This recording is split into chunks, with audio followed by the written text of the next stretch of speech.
갑자기 온 나라가 메르스 때문에 두려워하고 떨리고 아주 위축된 것 같습니다. 지난 목요일 날 우리 이건진 권사님이 입원한 강남에 있는 한 병원에 신방을 갔더니 아주 살벌하게 입장을 한쪽 문으로 통과하면서 신상명세서를 다 기록하게 하고 마스크를 주고 또 손 소독을 시킨 다음에 현관 로비에 있으라고 하더니 우리 권사님이 휠체어를 타고 내려와서 우리가 병실에 가지도 못하고 잠깐 만나서 기도하고 왔습니다. 우리 동네는 그래도 서울의 북쪽에서 좀 덜한데 경기도 특히 진원지인 평택 그리고 강남의 성심 삼성병원 그 부근으로는 아주 심각한 것 같습니다. 저는 개인적으로 이런 일을 보면서 제 생각입니다. 이런 생각을 해봤습니다. 왜 이런 질병이 우리나라에, 이 병은 중동에서 발생한 병입니다. 중동 사우디아라비아에서. 거기 중동 지역에 세 나라에 이 병이 있습니다. 그리고 다른 데는 뭐 한두 명 그리고 금방 없어지는데 우리나라만 왜 이렇게 지금 약 1,800명 넘게 격리시켜 놓고 있습니다. 아무 데도 못 가게. 병원 아니면은 다른 자기 집에서 움직이지 못하게. 그리고 많은 사람이 확진 판결을 받고 여러 사람이 죽고. 왜 우리나라만 이럴까? 이건 죄 때문이다, 이런 생각을 해봤습니다. 제 생각이에요. 그럼 누구 죄냐? 우리나라에 누구의 죄냐? 정치가들이냐? 아니면 경제 재벌들이냐? 아니면 어떤 사람들이 죄냐? 그건 다름이 아닌 예수 믿는 사람들의 죄다. 그리스도인의 죄다. 그러니까 단언컨대 하나님께서, 하나님의 채찍인 것 같은데 이것은 예수 믿는 사람들의 죄다. 왜 그러냐면 하나님께서 우리나라를 한국 교회에 놀라운 부흥의 복을 주셨어요. 전 세계에서 우리나라처럼 빨리 교회가 성장한 나라, 역사가 없습니다. 100년 조금 넘는데 이렇게 1,000만 명이 예수 믿고 동네마다 십자가가 있는, 그리고 건물마다 십자가가 있는 이런 축복은 전 세계 한 곳도 없습니다. 그래서 우리나라만 그랬어요.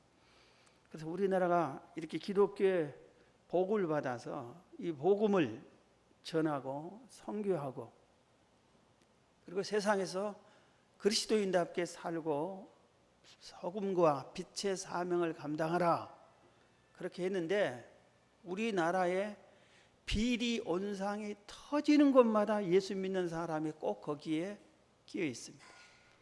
그 주범이 장로. 왜 그렇게 또 장로가 많은지 모르겠어요. 몸통 전부 다 예수 믿는 사람들, 다 예수 믿는 사람들이 안 낀 데가 없어요. 안 낀 데가 없어요. 목사, 장로, 이렇게 예수 믿는 사람들이 그래요. 그래서 제일로, 직장에서 제일로 고약한 사람이 예수 믿는 사람. 고약한 사람, 아주 고집센 사람, 의견이 소통되지 않고 이런 사람들이 예수 믿는 사람 때문이 아닌가. 그래서 하나님께서 진노하셔서 이런 채찍을 내리친 것이 아닌가, 그런 생각을 제가 혼자 해봤습니다. 그거다 하는 게 아니라 제 생각이에요. 저는 그렇게 믿고 있어요. 그래서 새벽 기도 시간에 기도하자고 했고, 철학 기도에 나온 성도들에게 회개 기도하자고 그렇게 했습니다. 새벽에 지금 누가복음을 하고 있는데 오늘 본문이 회개하라는 내용입니다. 오늘 본문은 하나님께서 하나님 이스라엘 백성을 딱 택했습니다. 온 민족 중에 이스라엘 민족을 택해가지고 내가 너희들을 택한 민족이다 하고 하나님이 직접 하나님의 사람들을 보내서 믿음으로 살게끔 해줬습니다. 하나님을 잘 섬기게끔 해주고 그들을 큰 민족을 이루게, 나라를 이루게 해줬습니다. 그런데 이 이스라엘 백성들이 하나님의 말씀을 거역합니다. 하나님의 선지자들을 통해서 계속 외쳐도 안 듣고 거부하고 자기들 마음대로 삽니다. 나라도 없던 민족이 나라를 세워주고 왕을 세워주고 이렇게 큰 민족이 되게 하고 그랬으면 하나님을 잘 섬기라고 했는데, 하나님의 선지자들이 하나님의 말씀을 그렇게 외쳐도 듣지도 않고 거부하고, 때로는 하나님이 제일로 싫어하는 우상을 섬기고 하나님을 거역하고, 그들이 형식적으로 예수를 믿습니다. 하나님을 형식적으로 믿어요. 그리고 마음으로는 온갖 죄를 짓고 제사만, 하나님께 드리는 제사만 잠깐 드리고 그리고 남을 나라 해버립니다. 그래서 하나님이 너무 분노하셔가지고 아무 말도 안 해요. 하나님의 선지자를 보내지 않습니다. 그래서 400년 동안 하나님의 사람이 나타나지를 않았어요. 그런데 400년 후에 세례 요한이 나타나서 하나님의 말씀을 외치기 시작합니다. 그래서 오늘 세례 요한이 누군가를 살펴야 우리가 오늘 말씀을 잘 본문을 이해할 수가 있습니다. 누가복음 1장, 2장, 3장을 빨리 이해할 수 있습니다. 세례 요한은 그럼 누구냐 이겁니다. 세례 요한은 아버지가 사가랴입니다. 제사장입니다. 하나님께 제사를 집례하는 제사장이에요. 그리고 어머니는 엘리사벳이에요. 그런데 이 부부를 성경에서 뭐라고 소개하느냐면 누가복음 1장 6절에 보면 이 두 사람이 하나님 앞에 의인이니, 그 시대에 의인을 찾아보기 어려운데 이 두 사람이 하나님 앞에 의인이니 주의 모든 계명과 규례대로 흠이 없이 행하더라. 하나님의 말씀을 지키는 사람이 없어요. 그런데도 그들은 하나님의 말씀대로 흠이 없이 잘 지킨, 하나님의 입장에서 볼 때, 하나님 편에서 볼 때에도 흠이 없어요. 하나님 앞에 의인이라고 했어요. 사람 앞에 의인은 많습니다. 그러나 하나님 앞에 못된 사람입니다. 겉모양으로 사람들 인간관계는 잘합니다. 그러면서 속으로는 온갖 생각, 악한 생각, 나쁜 짓 다 하고 아무도 모르는 데서 온갖 죄는 다 짓는 이런 불량한 형식적인 겉모양만 하나님 믿는 것 척하는 이런 사람들이 많이 있습니다. 그런데 이 사가랴와 엘리사벳은 하나님 앞에 의인이에요. 사람 앞에 뿐만 아니라 하나님이 볼 때에도 속 중심까지 의인이었고 하나님 말씀대로 사는 정말 좋은 성도였다 이것입니다. 그런데 문제점이 하나 있었어요. 그의 아내 엘리사벳이 잉태를 못함으로 그들에게 자식이 없었고 두 사람은 나이가 많았더라. 어린아이를 낳을 나이 때가 넘어버렸습니다. 그토록 자식을 달라고 기도를 했는데도 자식이 없었습니다. 그런데 어느 날 사가랴가 제사장이기 때문에 제사장인들이 성전에서 하나님께 제사를 집례할 때는 제비 뽑아서 한 사람만 성전에 들어가서 제사를 집례를 하는 겁니다. 그런데 이 일이 그 당시에 제사장 수가 2만 명 정도 됐어요. 그래서 제비 뽑아서 당시에 일생에 한 번 올까 말까 하는 아주 중요한 영광스러운 직분이에요. 그런데 제비 뽑아서 그게 당첨되다시피 사가랴가 당첨됐어요. 그래서 일생에 처음으로 한 번 하나님의 성전에 나가서 예배를 드리는 겁니다. 집례를 하는 겁니다. 그래서 성전에 딱 들어가서 예배를 집례하려고 하는데 깜짝 놀랄 일이 벌어졌어요. 그게 뭐냐면은 천사가 나타난 겁니다. 그래서 사가랴가 천사가 나타난 걸 보고 무서워 벌벌 떨고 있을 때 천사가 이렇게 말합니다. 누가복음 1장 13절에 천사가 그에게 이르되 사가랴여 무서워하지 말라. 너희 간구함이 들린지라. 무슨 간구했겠어요? 자식을 달라고 간구했겠죠. 내 아내 엘리사벳이 아들 낳아주리니 그 이름을 요한이라고 해라. 아들을 낳아줄 것을 예고해주고 잉태될 것을 예고해주고 이름까지 요한이라고 지어줍니다. 그는 모태부터 성령이 충만할 것이고 많은 백성을 하나님께로 돌아오게 할 것이고 메시아 즉 예수 그리스도를 이 땅에 소개할 준비할 자다. 그런 직분의 사명까지 천사가 말을 해줍니다.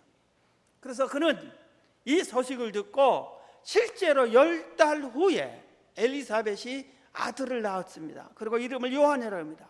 그리고 좀 크니까 이 요한이 어떻게 하냐면 모든 것을 포기하고, 요한이 가만히 있으면 아버지가 제사장이기 때문에 제사장직을 그대로 승계받습니다.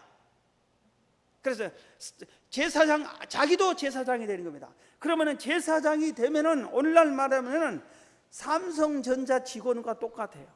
더 좋은 직책이에요. 모든 사람이 존경하고 월급 제일로 많이 받고 생활 터전이 보장된, 명예와 모든 것이 보장된 귀한 직분이에요. 직장으로 따지면. 그런데 이 제사장직을 포기하고 광야로 갔대요. 빈들로 갔대요. 광야로 갔습니다. 광야에서 약대 토롯을 입고 가죽 허리띠를 메고 광야에서 있는 메뚜기와 석청을 먹으면서 광야에서 깊은 기도와 묵상 생활에 영성 생활을 합니다. 여러분, 광야가 어떤 곳인 줄 아닙니까? 광야가 하나님과 하나님의 천사가 나타나서 탄생을 예고하고 이름까지 지어주고, 그 다음에 하나님의 특별한 사랑받는 사람이 세상과 끊는 광야 생활을 하기에, 광야 생활은, 이 광야 생활은 우리가 살 수 없는 것이에요. 그렇기 때문에 사람이 살지 않습니다. 이스라엘 백성이 애굽에서 해방돼서 광야에서 40년 동안 생활하면서 나중에 가나안 땅에 들어가는데, 이 광야 40년 동안 생활이 어떻게 됐어요? 하나님의 만나를 주지 않으면 굶어 죽게 돼 있어요. 그래서 날마다 만나를 주셨어요. 광야에서는 농사를 지을 수가 없어요. 양을 키울 수가 없어요. 그렇게 벌판이고 돌과 자갈과 모래와 아무것도 없는, 살 수 없는, 사람도 짐승도 살 수 없는 것이, 그리고 무서운 독사들, 짐승떼들만 살고 있는 곳이 이 광야였습니다. 먹을 것이 하나도 없어요. 하나님이 마실 물을 반석에서 이스라엘 백성에게 주었기 때문에 살았어요. 낮에는 너무 뜨거워서 하나님이 구름 기둥으로 이스라엘 백성들을 시원하게 해주니까 살았고, 밤에는 또 일교차가 너무 커서 밤에는 추워서 하나님의 불기둥으로 따뜻하게 해줘야만 살 수 있는 것이 광야였습니다. 그런데 바로 이 광야에 있었어요. 오늘날 말하면은 스마트폰 끊고 TV 없고 라디오 없고 신문 없고 전화도 없고 뭐 가게도 하나도 없고 사람도 보이지도 않고 집도 없고 침대도 없고 그늘도 없고 때학교 땡땡땡 그곳 광야에서 30년 동안 이 요한이 사는 것입니다. 그곳에서 세상줄 끊고 아무하고 연락도 하지 않고 오직 하나님만 바라보고 하나님께 깊게 기도하고 있었습니다. 그런데 때가 되니까 하나님께서 이제는 나가서 외쳐라 하고 외치게 한 겁니다. 왜 세상에 두지 않고 광야에서 있게 있을까요? 아마 세상에 있으면 요한도 많이 물들었을 거예요. 우리 사람들이 바르게 살지 못한 이유는 세상이 너무 악하기 때문에 세상에서 나도 모르게 물들은 거예요. 보는 곳으로 나도 모르게 물들은 겁니다. 여러분, 바로 이 앞에 제가 날마다 동양 아파트 앞에 여기 놀이터 있잖아요. 거기를 지나갑니다. 매일 가끔. 그럴 수밖에. 교회에서 또 흔히 보다고요. 그런데 지금은 거의 일주일에 4번 이상은 거기에 청소년들이 의자에 앉아서 껴안고 있습니다. 그게 눈에 띕니다. 그리고 어떨 때는 뽀뽀하고 있고 있어요. 사람이 지나가도 멀다. 처음에는 너무 당황하고 쑥스러워가지고 보지 못하고 빙 돌았는데, 이제는 그 앞으로 지나가면서 나도 감각이 괜찮아요. 세상이 아주 이렇게 하니까 우리가 세상에 있으면은 성경대로 살아가기 어려운 것 같아요. 하나님께 기도가 어려운 것 같아요. 그래서 하나님이 기도만 시키고 귀한 사명을 완수하기 위해서 영성 훈련만 시킨 것 같습니다. 그래서 광야에 보낸 거예요. 그런데 때가 되니까 나가서 외치라니까 나가서 외칩니다. 뭐라고 외칩니까? 회개하라 하고 외칩니다.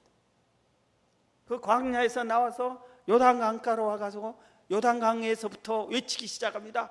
보인 사람마다 회개하라 회개하라, 너희들의 죄를 회개하지 않으면 너희들은 지옥 간다, 회개하라, 막 외치기 시작했습니다. 수많은 사람들이 이 소리 듣고 놀라기 시작한 거예요.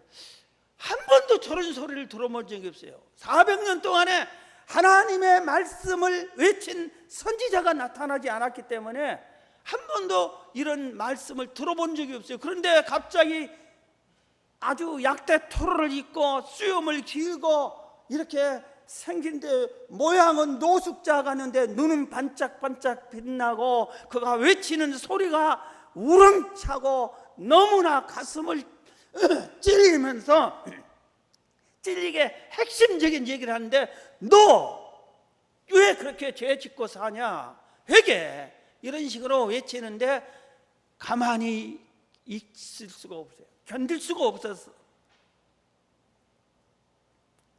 여러분, 왜 세례 요한이 회개하라고 했을까요? 왜 회개하라고 그것을 외쳤을까요? 회개가 가장 중요한 것이기 때문에.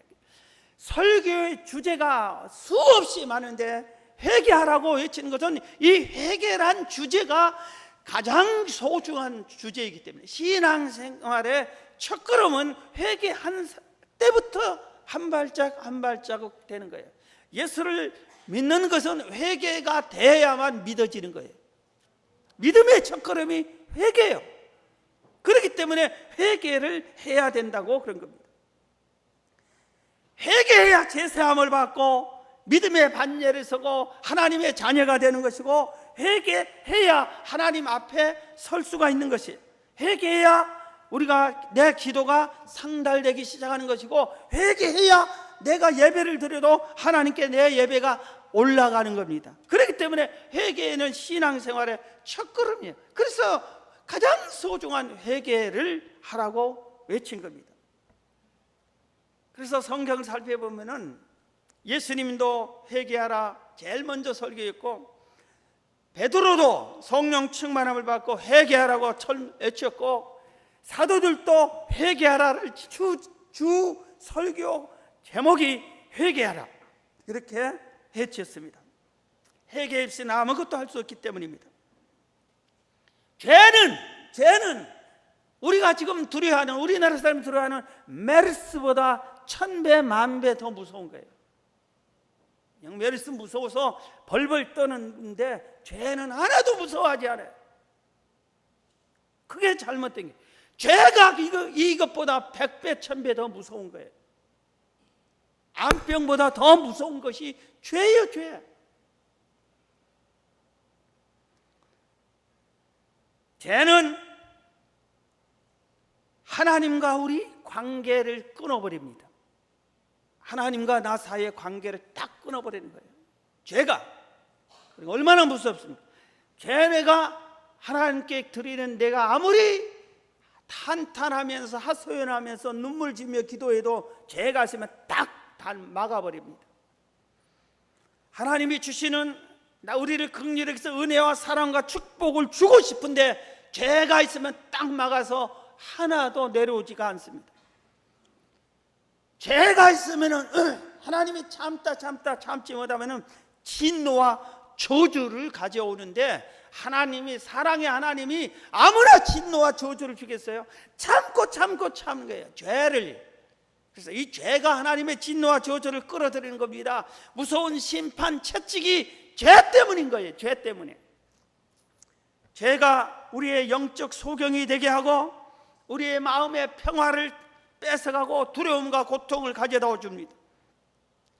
죄가 우리 인간의 마음을 고백하게 한 거예요. 여러분 마음이 딱 굳은 사람 있죠. 저 사람하고는 절대 교통 안 하는 사람이 있어요. 이런 마음, 이 독한 강팍한 마음을 그리스도인이 갖고 있다면 제발 다시 얘기하는데 당신은 돌덩어리예요. 예수님이 내 마음이 온유하고 겸손해 나를 닮았는데 당신은 예수를 닮지 않았어요. 나는 누구하고는 직장에 누구하고는 우리 집안에 누구하고는 교회 안에서 누구하고는 상종을 안 해. 그런데 당신이 돌멩이에요. 당신이 강팍한 사람이에요. 하나님의 진노가 임할 사람이에요. 죄가 천국에 들어가지 못하게 합니다. 그래서 우리는 죄를 두려워하고 철저히 회개하고 죄사함을 받아야 해요. 세례 요한이 그래서 회개하라 외친 겁니다. 자, 그런데 오늘 제가 지금 이 시간에 가장 핵심적으로 전하고 싶은 말씀이 오늘 본문에 읽어드린 말씀 7절부터입니다. 요한이 세례 받으러 나오는 무리에게 이르되 독사의 자식들아, 누가 너에게 일러 장차올 진노를 피하라 하더냐? 그러므로 회개에 합당한 열매를 맺고 속으로 아브라함이 우리의 조상이라 말하지 말라. 내가 너에게 이르노니 하나님이 능히 이 돌들도 아브라함의 자손이 되게 하시리라. 이미 도끼가 나무 뿌리에 놓였으니 좋은 열매 맺지 않은 나무보다 지켜 불에 던지리라. 마침 그들이 회개하라고 세례 요한이 외치니까 모든 사람들이 찔림을 받는 겁니다. 그리고 회개하러 나온 겁니다. 그리고 세례를 받으러 나온 겁니다. 그래서 세례 요한이 세례를 줍니다. 세례를 주는데 어떤 사람들에게는 독사의 자식들아 하고 막 호되게 책망을 하면서 세례를 안 줍니다. 우리가 이해가 세례 받으러 왔으면 세례를 받으러 왔냐고, 잘 왔다고, 그래서 세례를 주자고 그랬을 텐데 독사의 자식들아 하고 세례를 안 주는 거예요. 다시 한번 얘기할게요. 우리 교회에 새신자가 왔어요. 어서 오세요 환영하고 박수치고 이럽니다. 그런데 어떤 사람한테는 가! 오지마! 이 악한 놈이 어디로 와! 이렇게 하고 막아버려요. 쫓아내는 겁니다. 그러면 어떻게 되겠어요? 그런데 바로 이와 비슷한 겁니다. 독사의 자식들아. 왜 그랬을까요? 어떤 사람이 독사의 자식들이라는 소리를 들었을까요? 오늘 본문에 이 세례 요한이 이렇게 말했습니다. 그들에게 너희들이 열매를 맺지 못했다. 열매를 맺다. 신앙생활에 7절에 다시 읽습니다. 세례 받으러 나오는 무리에게 이르되 독사의 자식들아 누가 너에게 일러 장차올 진노를 피하라 하더냐 하면서 그러므로 회개에 합당한 열매를 맺고 속으로 아브라함이 우리 조상이라고 하지 말라 그랬습니다.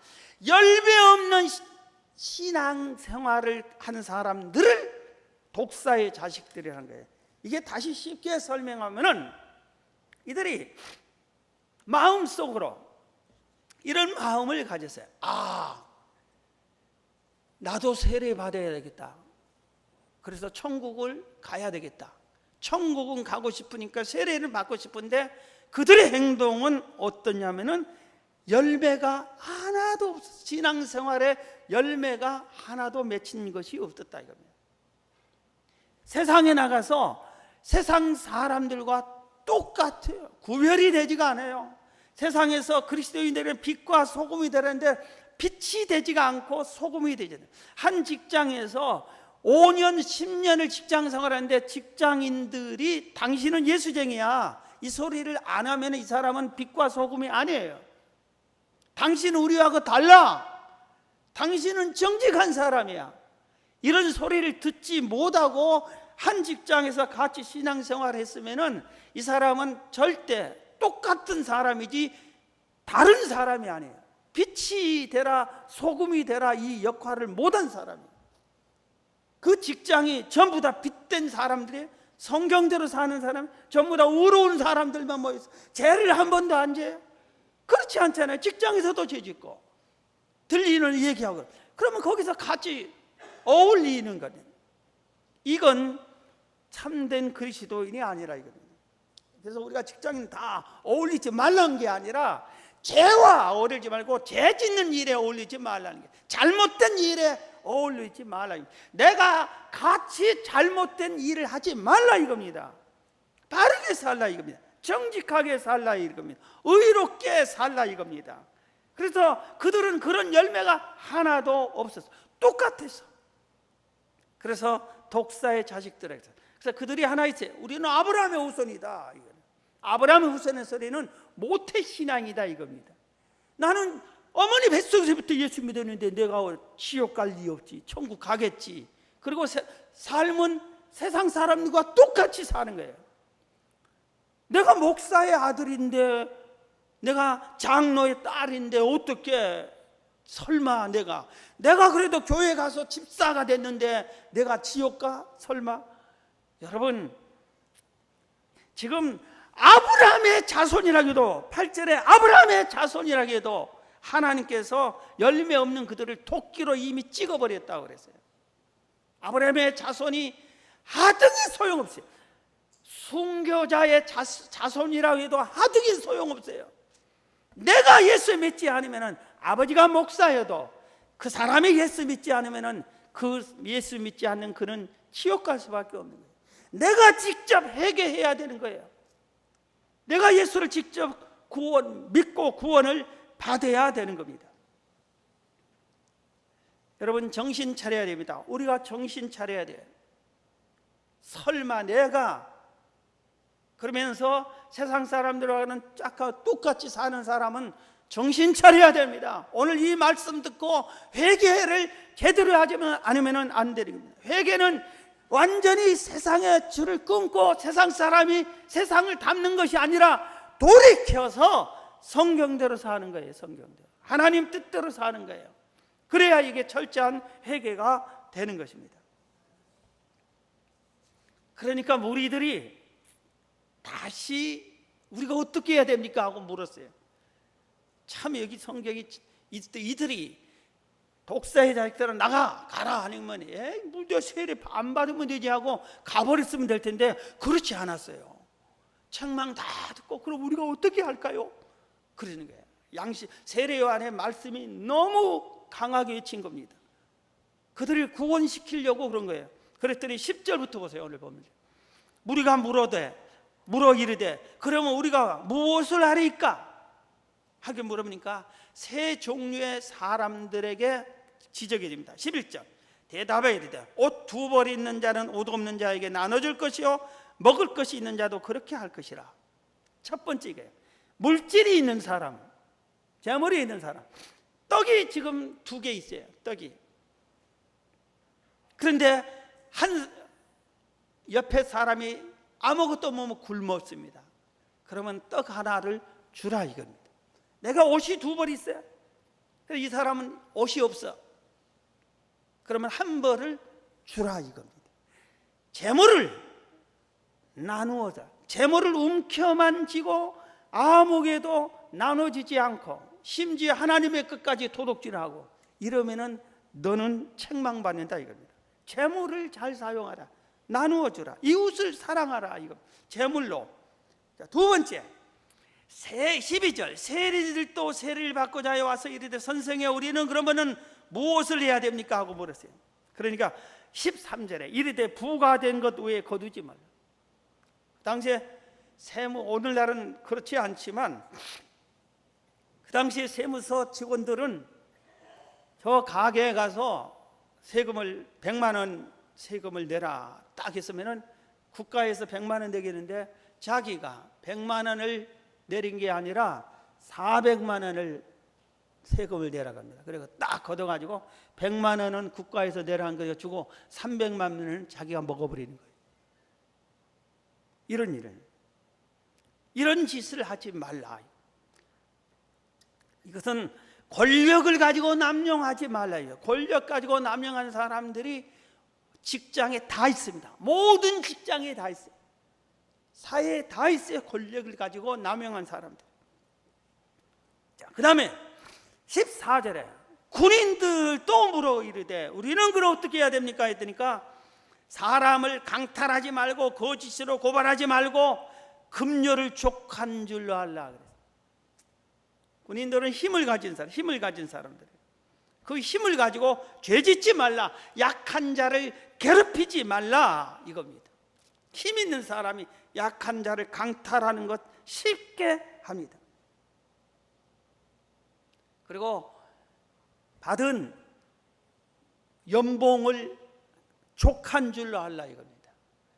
그래서 대개 사람들이 자기 연봉을, 직장인을, 나는 하여튼 뭐 정규직만 있으면 원이 없겠다 했다가 정규직이 딱 되면은 감사하면서 사는데, 이 감사는 얼마 못 갑니다. 한두 달 가는 거 몰라요. 정규직 됐다고 좋아서 이렇게 딱 했더니 자기 친구가 너 연봉 얼마야? 하고 나 연봉 얼마 하는데 친구는 자기보다 배나 더 받아요. 그럼 그때부터 속상이 시작하는 거예요. 그 회사에 임하면은 이놈의 회사는 월급도 적게 주고 맨날 이런 소리를 해요. 그러지 말라 이거는. 사랑하는 성도 여러분, 이 세상 사는 동안 지금 우리나라를 두렵게 떨리는 메르스보다 더 무서운 것이 죄라는 것을 다시 깨닫고, 여러분 회개해야 내게 사는 길이 있고 희망이 있구나, 이런 식으로 신앙생활을 했다가는 책망을 받겠다. 지금 세례요한이 나타나면 나에게 신앙생활 잘했다고 해줄까? 아니면 책망할까? 스스로 판단을 해보시기 바랍니다. 여러분이 참 그리스도인인지 열매가 있는 성도인지 한번 여러분들 스스로 점검해 보시기 바랍니다. 회개가 축복의 씨앗이고, 회개가 믿음의 씨앗이고, 회개가 행복과 평화의 씨앗입니다. 내 인생의 성공의 씨앗이 참된 회개입니다.